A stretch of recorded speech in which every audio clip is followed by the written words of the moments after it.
કે માં દેવી દુનિયા છે માં મોનવી ના મન જેણા મોટા હોય આ આરસ કોણ નો લેપણ નો મઢ મંદિર નેનો મોટો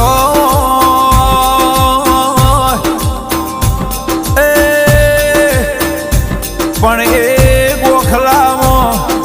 એ બેઠેલી એ દેવીઓ કોઈની નેની મોટી ના હોય તમે તમારા